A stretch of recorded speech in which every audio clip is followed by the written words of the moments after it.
So banyak kepada ke arah muzik lah. Rehat sekejap berlakon tu ke arah muzik. Dan juga sibuk untuk komplitkan single terbaru. Ya, apa title itu?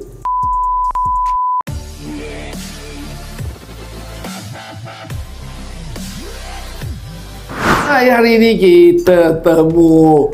Kalau temu mesti temu orang-orang yang hebat-hebat sekarang kan. Siapa itu? Hero kita 8 tahun dahulu, sejuta rasa buat Aliria di Astro kan. Hari ini dia muncul sekali lagi jadi kita punya hero.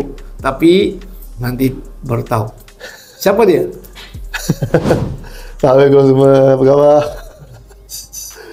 Feels good to be back here. Ya, so kelip mata 8 tahun. Betul. 8 tahun memang berubah. Bila cakap sejuta rasa buat Aliria ni, I think 2017 lah. Ya.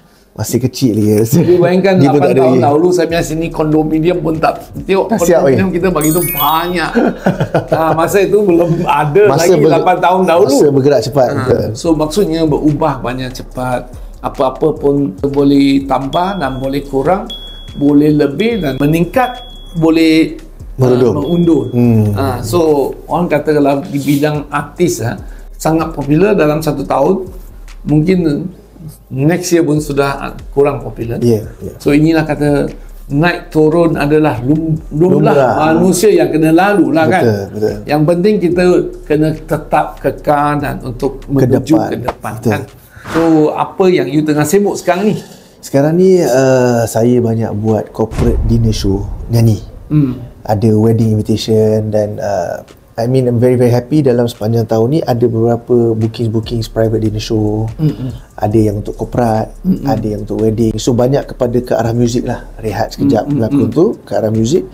Dan juga sibuk untuk komplitkan single terbaru. Ya, apa title itu? Tak seharusnya ada. Tak seharusnya ada. Wah, itu boleh jadi saya punya drama title lah, I think. Nanti itu lagu jadi saya punya itu OST lah, I think. Atau film saya, I think. Tak seharusnya ada, ya. Tapi belum siap ke? Dah sudah siap? Sudah siap. Dia dah ada soft launch, dah keluar soft launch dia. So itu, and then after that sekarang ni tengah prep untuk projek terbaru untuk 2026 ni. Yalah, itu yang hari ini kita jumpa di sini projek baru. Dah sah, jadilah. Kan? Thank you. Tapi title tak boleh sebut lagi. Rahsia kan. Important punya projek kan. Bolehkah you cuba nyanyikan lagu tadi tu, lagu baru tadi?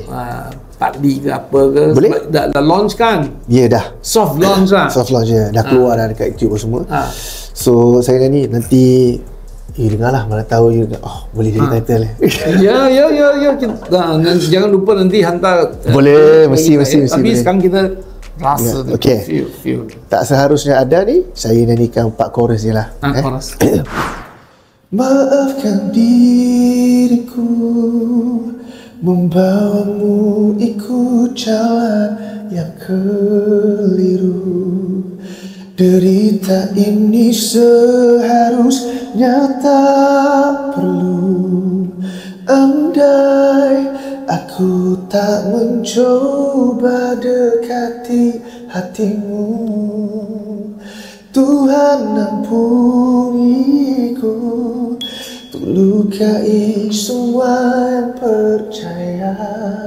Aku tersisa penyesalan dan rindu pilu. Kan kenangan itu tak semua jenis cinta harus menyatu. Terima kasih. I think agaknya sesuai untuk kita itu film jadi heavy drama untuk film ini kan. So saya nanti you hantar itu lirik kepada saya. Kalau ada YouTube dah keluar kan? Dah keluar. Nanti buat Spotify dah link keluar. bagi saya lah. Boleh. You asal sebenarnya pun daripada penyanyi kan? Ya, betul. Saya berlakon mula 2012. Saya menyanyi 2007. So macam tadi you cakap lah, masa bergerak sangat pantas. Saya mula menyanyi umur 16 tahun. Saya berlakon umur 21 tahun. Itu masa group lah? Tak, saya solo artis. Menang competition nyanyian dekat Singapore umur 16, youngest champion. So mula album pertama umur 16. Sekarang saya sudah meningkat 30. So very fast lah. Naik turun, naik turun. Ya. So ini orang kata setiap orang ada rezeki masing-masing kan. Betul. Ada yang orang yang sampai dah umur 50-an rezeki lagi tumpah ruah, baru meletup. Betul. So maksudnya masa depan you adalah masih ada puluh tahun untuk you dalam perjuangan kan. So yang penting kita tidak lepaskan dia lah, atau kita tidak menyesal atau kita, tapi of course dari segi pelakonan saya rasa you still boleh dan still peluang sangat besar untuk you kan. Kalau hari biasa katakan you tak ada buat apa-apa kerja, apa you buat? Saya kadang-kadang saya banyak suka tengok dokumentari, tengok filem. Itu on my free time. Lepas tu jogging sikit-sikit, workout sikit-sikit, just to be in a habit of ada moving around. Kena maintain handsome lah. Kena maintain kan. Percubaan untuk hidup gaya sihat lah sikit-sikit. Tak ada laku tapi sikit-sikit boleh. Tapi you rasa sepanjang you jadi pelakon kan, apa yang you rasa belum lagi dapat bagi you satu watak yang mencabar?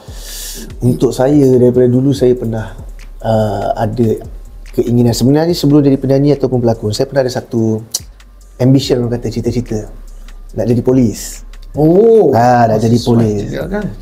Tetapi tak ada kesempatan jadi polis. Jadi dengan harapan in the future tu dapatlah peluang untuk jadi berlakon watak sebagai polis. Contoh macam special force ke apa ke. Saya suka gaya beruniform seragam polis ni.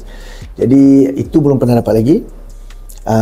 Dan contoh-contoh macam cerita-cerita mafia ni, so gangsterism vibe, dark vibes ni saya belum pernah lagi. Maksudnya you nak jadi jahat ke nak jadi baik? Dia jadi mana satu yang lebih interesting? Mana yang lebih interesting? Sebab yang baik jadi baik lah, jahat yang baik. Mungkin in the future kalau ada peluang dia buka dengan usia kita, dengan ada uniform atau action lah kan? Hopefully itu. Tapi you ada apa-apa like taekwondo ke apa, silat ke ada? Kena belajar. Saya tak ada. Dulu tak ada lah. Tak ada. So tapi saya rasa benda tu untuk kamera dia kena banyak latihan dan kena banyak praktis lah. Kemahuan ada, mesti ada jalan lah. Kita dah cakap kan, ada kemahuan. Tapi of course you punya badan kena still maintain. Ya betul. Kena keras lah. Nanti kena fit lah kan. Itu saya rasa ada peluang untuk kita kerjasama lah. Boleh. Start next year kita ada projek yang coming future untuk lebih action atau uniform yang film atau drama kita akan diterbitkan lah. Selepas 8 tahun thank you so much for having me. Hari ini hero lagi. So itu saja hari ini kita boleh berjumpa dengan hero kita. Terima kasih.